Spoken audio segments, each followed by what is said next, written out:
This week, we continue our conversation with veteran journalists Norma Adams Wade and Bob Ray Sanders. What are your thoughts regarding journalism today? I'm retired now. Oh yeah, but I still get up at the same time. It's in your blood. Yeah, I still get up at the same time in the morning, and I'm watching news. I'm listening to news. Do the same thing.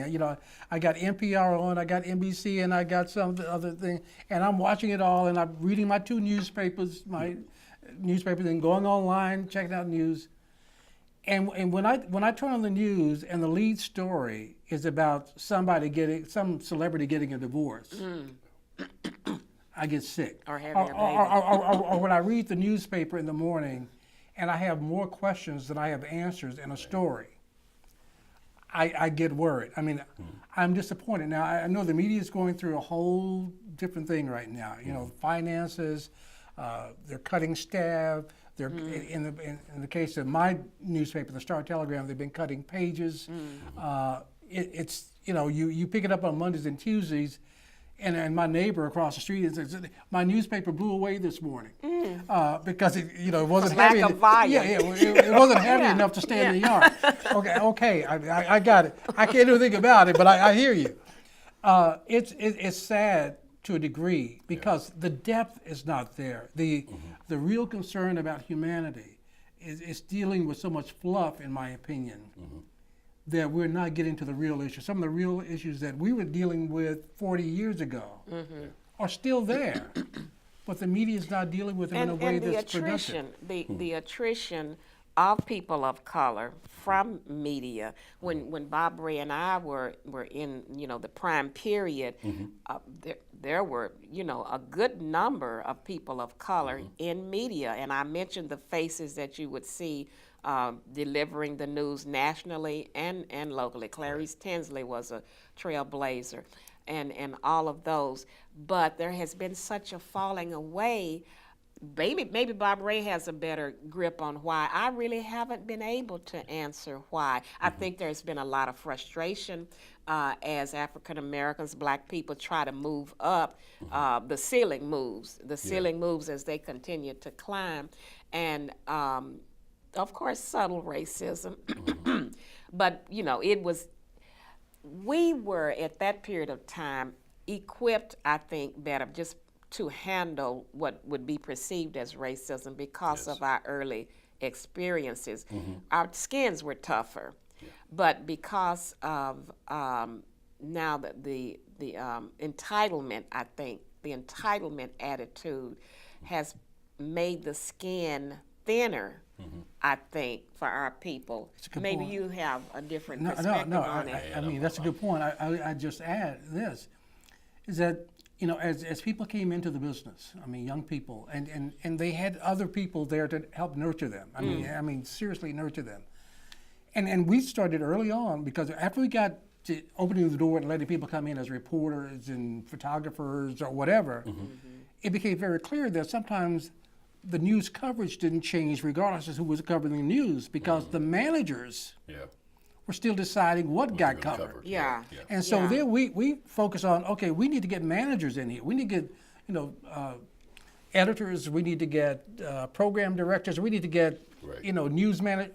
All those kind of things. And I think we did some workshops on that. Exactly. How to move up into those decision-making positions. Yeah, how, and again, for us to make a difference, we got to have people making those decisions. Well, as it turns out, when newspapers and television stations and radio stations started getting in trouble, some of the first people to go, because that's who they laid off first, were the last people to come in. That's number one. That happens in every industry. But the other thing happened was that whether it's racism or whatever, there was this feeling that there were certain people who were expendable. And they were targeted to a great degree. And like them, their skin was not as tough as ours. They couldn't take it. They couldn't deal with coming to work every day and having to fight what we fought, 40 years ago. That's just the natural course of things. They couldn't deal with for it. us. So we have probably less, in terms of newspapers, we still have those faces on television, particularly in cable news and all that. They got the one, and many of them are very young. They're not experienced. They don't have all the knowledge, but they're there. Their faces are there. But particularly newspapers, I would say I'm just using my own Star Telegram. We probably have less black people on the newspaper staff today in that newsroom than we did in 1980. They're gone. Yeah. And Yeah. why do you think that is? Let's deal with that particular issue. I mean, because certainly the applicants are there because we see the kids. I mean, they're going to school, they're getting the education, Right. they're preparing themselves. Well, actually, what I'm finding now is I go speak to journalism classes. I just got back from the University of Nebraska, where you don't have a lot of black people anyway. right. But the universities that I go to, black people are not going into at least print journalism. Some of them are still trying to go into broadcast journalism, and many programs are trying to do it all. They're doing print and broadcast together in a way. But a lot of the black kids don't get those opportunities. It's not happening because they're not getting the jobs once they graduate. And I think part of the print problem, since I'm a print person, Bob Ray has done both sides of the field, but I've remained in print. I think part of the question, is just the question of where is print going? I mean, what is the future going to be for print journalism? And so I think there's less attractiveness for students to pursue print media as opposed to broadcast. I think it's pretty much assumed that broadcast media in some form or fashion will always be there. But the question is still out there, will print always be there? And so I think there's a fear factor with young aspiring journalists to enter print, and so that might account for much of the attrition. Okay. To some degree, yes. Yeah. But you both were able to make some huge differences in your newsrooms, and I want to be able to talk about that when we come back. Okay. More with Norma Adams Wade and Bob Ray Sanders when we come back. Stay with us. What does success look like? Chris Howell Communications offers complete videography services so that you can connect with your audience in a fresh and personable way. What does success sound like? Capture your audience's attention with professional voiceover narration of your book, online training modules, or corporate telephone greetings and script reading. Tell your organization's story through a professional one-on-one interview. Our award-winning journalists transform ordinary news into compelling announcements. What does success feel like? Bring a little magic to your events. Our facilitators know how to connect with the crowd, and our MC, hosting, and red carpet handling of events are second to none. But that's not all. We are your single source for digital marketing and public relations. We work with film producers, nonprofits, small businesses, and entrepreneurs alike. And we're proud of the excellence our clients have come to rely on. So, how can we help you with your story of success?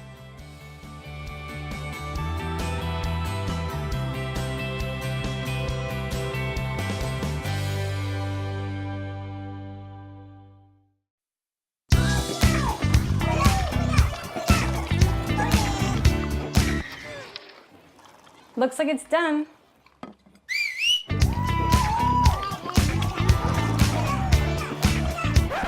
Don't let salmonella get funky with your chicken. On average, 1 in 6 Americans will get a foodborne illness this year. You can't see these microbes, but they might be there. So learn the right temperature to cook each type of meat. Keep your family safe at foodsafety.gov.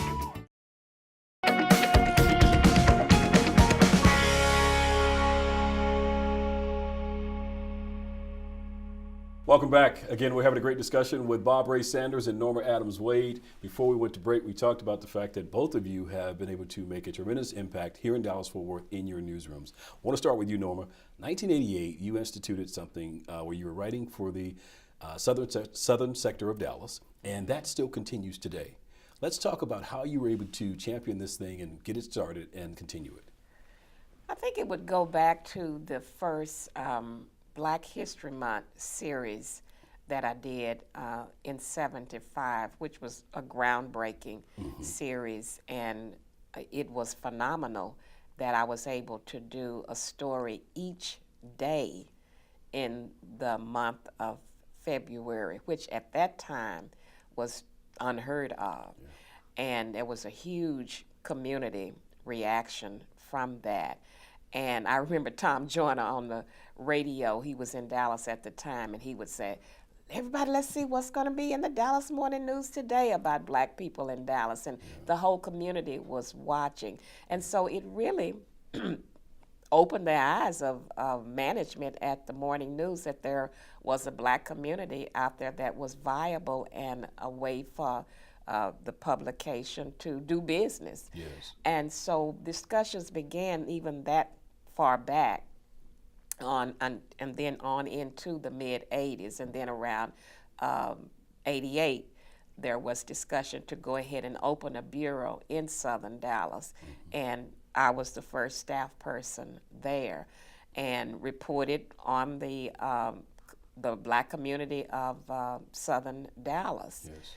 And it was groundbreaking, and I remember calling all of my old sources saying, you know, what can we talk about? And there's never an end of stories. Yeah. And that's how the bureau started. Man. And it was a one-person bureau in the beginning, and then it became a two-person bureau. Yes. Yeah. And continues to this day. Yeah. Yeah. Great Right. work there. And she's still writing about. Absolutely, still doing that, Southern still Dallas. doing that. Yes, Yeah. absolutely. Right. We'll come to you. I mean, you had the unique opportunity to not only do print, but you also jumped into television, do broadcast as well, and have done them both at the same time. What was that like for you? Well, first of all, I had gone into journalism as a print journalist. I mean, that's what I studied in college. That's what I wanted to be. Writing was my niche. I did not particularly like television people because, no disrespect to you, but I thought television people were shallow. And in those days, they really were. Yes. Because I'd get Still up. so up to date, too. I get up in the morning and turn on the radio or television, and I would hear about stories being read from the newspaper on television or radio, Yes. which meant that I had done the work and they were doing, and they were just repeating me. So I didn't have much respect. But public television was new at the time, and when they invited me to join them, and it took me a while to say I wanted to do it, because I didn't know television, wasn't really interested that much in broadcast except as a viewer. But they were doing something different here. They were challenging the establishment in Dallas. I mean, going up against the commissioner's court, the school district. They were writing about things that the other people weren't talking about. And I said, I want to be a part of that. And we were so new at the time that in public television these days, as I was saying to you during the break, it was almost like we were the little rascals. If you had an idea for a show, you say, let's put on a show. Where's the barn we can use, And we went on and put on a show. And we did some incredible things in those days. And I learned the craft. I mean, I learned how to produce, I learned how to write for television, and it became an incredible venture for me. Yes. And I don't regret it at all. I'm just glad I did it. Man, good stuff. Yeah. What is the work that you are most proud of? I'm a storyteller, and I really identify as being a griot in the African history culture. The griot was the person in the village who kept the story of the village. They memorized. They didn't have to write it down. They were the stories were passed on, and the griot, it was their responsibility to make mental note of everything that was going on in the village, and then to tell the story to the next generation, and they tell it to the next.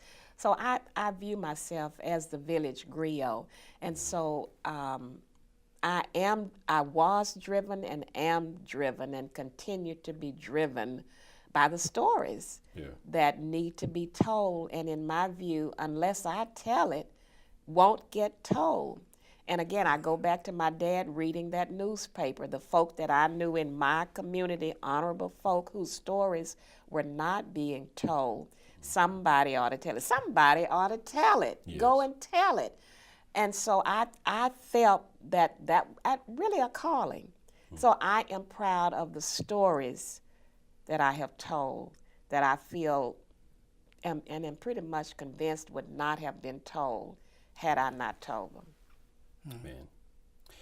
So in your work and throughout the years, in so many ways, you have helped us to be able to understand how to remember certain folk. How is it you would like Norma Adams Wade to be remembered?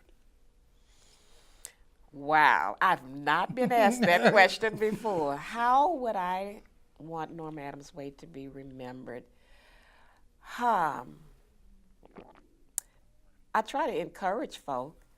I don't like the negative bent of our profession and how reporters have come to be perceived in movies. You know, you always see the praying reporter with jamming the microphone in somebody's face and destroying somebody's life. You find a negative thing that they've done and you browbeat them and drive it into the ground until they are professionally and morally dead. I don't like that aspect.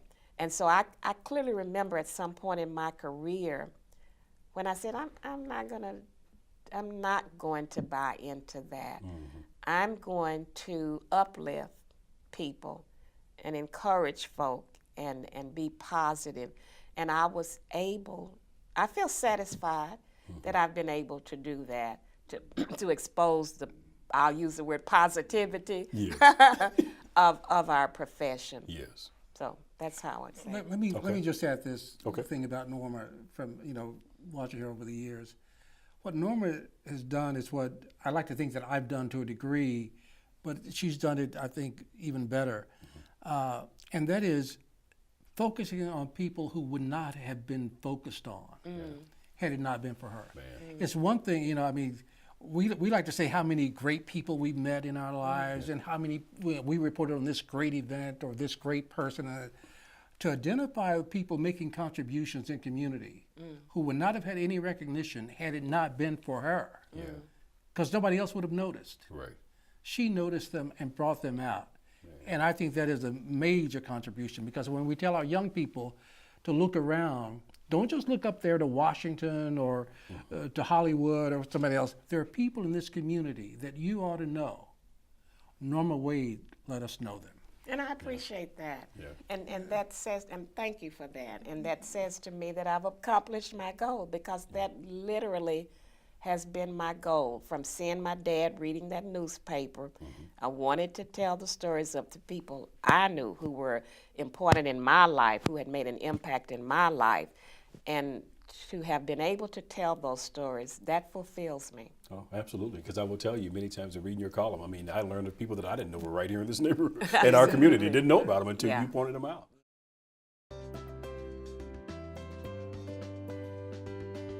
Hi, I'm Dominique Howell with Howell Consulting Group, a Dallas-based boutique consulting firm focused on helping healthcare organizations optimize their revenue cycle operations. I know that we are going through a huge game changer in healthcare.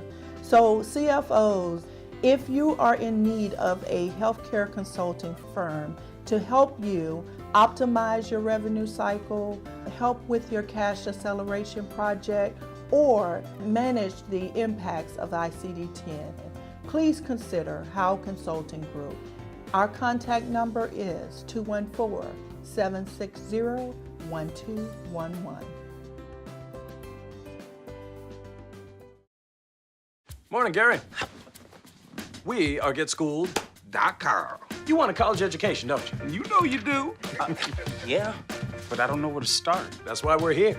We're free, handsome, I think we're breathtaking. and here to guide you through every step of the way, starting with attendance. Gary, financial aid forms. Biology homework, G. I got this. Is that Bran?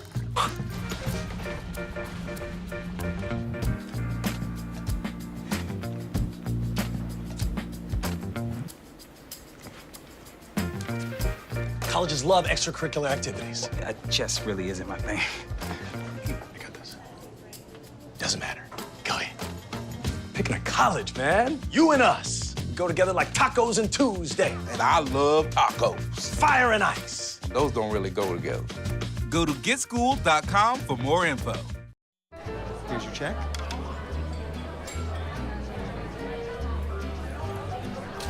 Oh, you got it. Since I got rid of my car, I really enjoy walking. Okay. Got it. No. Getting pulled over for buzz driving could cost you around $10,000 in fines, legal fees, and increased insurance rates. Oh, Oh, you're home early. You live with your mom? That'll set your game back a few years.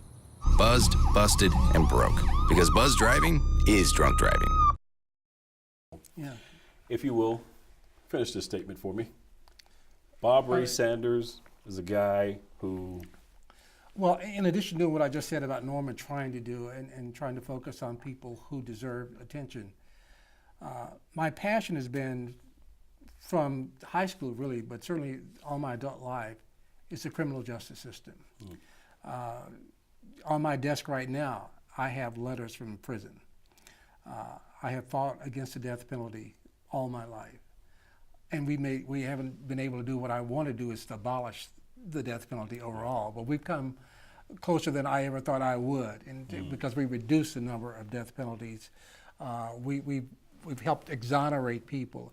And to be able to write a story that proves somebody innocent of a crime, to be able to write a story or tell a story about somebody awaiting the death sentence, and to be able to halt it for a little bit, and maybe not forever, but in a couple of cases to halt it, period.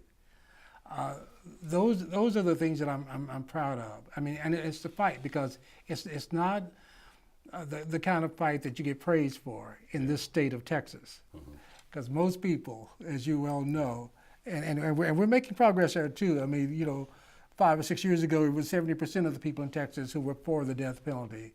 It's probably down to about 60% now. So we're making a little progress. But to carry on that fight and do it over and over and over, that's what my legacy is. And I need to say this about Bob Ray. Okay. My perspective, and I'm speaking for the community now. When you look at a Bob Ray Sanders, and when you look at Bob Ray Sanders, you see a black man who literally really did it all. Yeah. I mean, we were talking about him wearing both hats, print and broadcast, and made it work. Yep. And he has been successful. He shows the next generation, you can do this. Humble beginnings, one of 11 kids, came up out of home turf, Fort Worth, but actually made it happen, did it all, and did it in a gutsy way. He may not look like a browbeater, a street fighter, but his passion. Bob Ray has been an in-your-face person, and he has really taken no prisoners. He has been bold. He has been a bold mouthpiece. And I'll say this, he's been a bold mouthpiece even in an humble way. Now, how is that possible? To be both humble and bold in your face at the same time. But that is a Bob Ray Sanders, and that's how he's been able to accomplish these things. It's like he gets up in the morning and says, there's nothing that I can't do. And he really personifies that, and I buy it. And I'm speaking as an outsider watching him through the years, and I know I'm not the only person who has that perception of Bob Ray Sanders. But she's a friend, too. Now I want my money. She's a friend. She's a friend. Thank you. But you laid it out like that for you. You have to pay her. Listen, hey, what can I say? Thank you, Norma. You're welcome. As we prepare to close, what set of skills or habits or things have you all applied that you would like to maybe just share with this next generation of things that they can embrace and take on to allow them to be successful? Now you're saying skills? Habits, anything that you apply on a daily basis that you have done throughout the years, that this is really the things that these are your arsenals. These are things that you've held on to that help you. I'll defer. Well, I'll go back to how you first started. You talked about the library and all that. And again, my librarian from Miami Material High School, Mrs. James, Adeline James, who's in a retirement center right now that I go see to this day, who encouraged me, along with others, to read. And sadly, people don't read anymore. I mean, they got devices that they can read on, but they're looking at photos. They're looking at anything but the word. Learn how to read, and then learn how to craft the words. And that's what's missing. But then I also add to what I think our message has been today, is that you got to have a passion for something. It can't be just about you. Norma said this earlier. it's got to be about somebody else. Have a passion for somebody else. Have a love for somebody. Care about something. Lorraine Hansberry, the lady who wrote A Raisin in the Sun, died at a very young age, 39. On her deathbed, just a few days before she died, because she kept a diary, and that's why I love her so, because she kept writing even to the day she died. She said, after she died, her husband got her diary, her journaling, and she had written, "Yes, I care. I care about it all, because it takes too much energy not to care." And I'll piggyback on that caring aspect. And I think that would be my answer to the question that you asked. My dad, Frank Adams, was my dad, the mail carrier. My mom, Nettie Adams, was a beautician.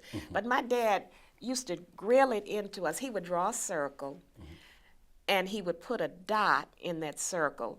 And he would say, "Kid, that circle is the word, that dot is you." He said, "You've got to learn about that whole circle, not just this little area where you stand." And so I would say to the next generation, be a citizen of the world. You may just live in South Dallas as I did. You may just have your existence in that bedroom, but be a citizen of the world. Bob Ray talked about, still even in retirement, reading those newspapers and watching the news.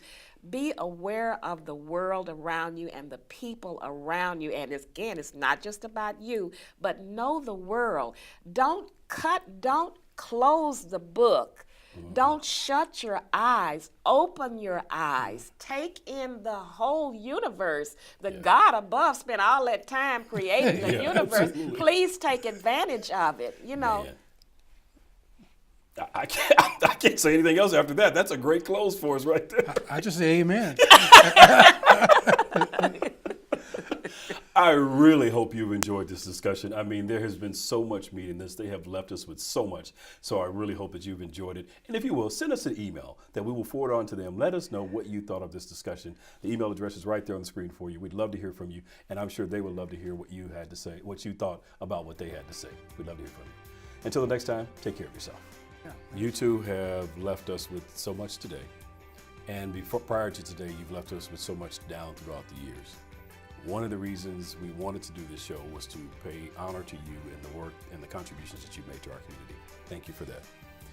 My mom taught me to make sure that you give folks their flowers while they can smell them. So today we wanted to literally give you your flowers while you can smell them. If you'll please bring those flowers. Oh, thank you. Oh, lovely. Now, Bob, I know most of the time men don't want flowers or don't get flowers. I love flowers, and I do give flowers. And the thing is, yellow is one of my best colors. It even matches my outfit. Well, so there we are. I got the right one. Well, we wanted to make sure that you had flowers. Thank you so much. Thank you what all a for nice that. gesture. Lovely gesture. So now, do I have to pay you for all those nice things you said, or even with the I'll flowers? send you a bill. I will send you a bill. Oh, this is But beautiful. no, seriously, thank you all. Thank you. You're welcome. Appreciate it. It's been great.